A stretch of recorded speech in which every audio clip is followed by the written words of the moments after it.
1,30,000 ভোটে জয়। এটা প্রত্যাশা ছিল,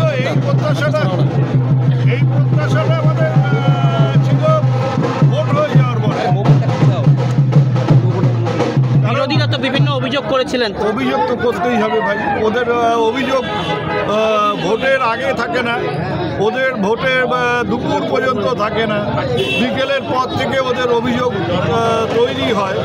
সেই অভিযোগটা যত কাউন্টিংয়ের দিন এগিয়ে আসে অভিযোগটা আরও আস্তে আস্তে বাড়তে থাকে এবং এই ভোটের রেজাল্টের পরে তো একটাই কথা, এবং সবটাইতে মজার কথা হচ্ছে বিরোধীরা, সব বিরোধী বলছে যে সুষ্ঠুভাবে ভোট হলে তারা জিতবে। তাহলে এবার আগে নিজেদের মধ্যে লটারি করে ঠিক করে নিন যে কারা জিততো সুষ্ঠুভাবে ভোট হলে, সেইটা একটু দেখে নিন, তারপরে না একদিন আবার বসা যাবে ওদের সাথে কীভাবে ভোট করা যায়, কীভাবে সুষ্ঠু ভোট হয় সেটা শিখে নেব ওদের কাছে।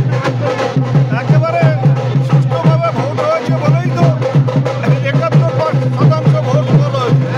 সুষ্ঠুভাবে যদি ভোট না হতো তাহলে এটা 90%-এর ওপরে ভোট। আপনি উপনির্বাচনে 1,65,000 কাছাকাছি ভোটে জিতেছিলেন। আপনার স্ট্র্যাটেজিটাই কি কাজ করলো এই বিধানসভা উপনির্বাচনে? আমাদের এটা জানা ছিল, আমরা তো প্রথম দিকে বলে এসেছি, মানে যেদিন ভোট ঘোষণা হয়েছে সেদিন থেকে বলে এসেছি যে সীতায় লক্ষাধিক ভোটে আমরা জিতব। কিন্তু আমরা আমাদের কর্মীদের একটা টার্গেট তৈরি করে দিয়েছিলাম যাতে সারা ভারতবর্ষে আমরা প্রথম স্থান অধিকার করতে পারি সীতায়ের ক্ষেত্রে।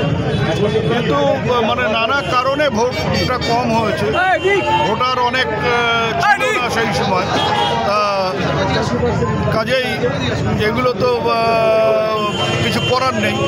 আর আমরা যদি ওই দিকে লক্ষ্য রেখে ভোট করাতাম, যদি যেটা ওরা বলবার চেষ্টা করছে যে সুষ্ঠুভাবে ভোট হয়নি, তাহলে তো আমাদের হাতে যদি ব্যাপারটা থাকতো হয়তো, বা যে কোনো দলের বা মানুষের কাছে যে হাতে ব্যাপারটা থাকতো, তাহলে তো তারা ইচ্ছে মতো 90% ভোট করিয়ে নিতে পারত। ভোট তো কেন 71.33% হলো? এই কারণেই হলো যে মানুষ নিজের মতো করে ভোট দিয়েছে, যারা ছিলেন না তারা ভোট, এই যে একটা বলা হয় মৃত মানুষ ভোট দিয়ে আসলো, অসুস্থ মানুষ ভোট দিয়ে আসলো, এসব যদি হতো তাহলে ভোটের পার্সেন্টেজ অনেক বাড়তো, সেটা হয়নি বলেই এটা।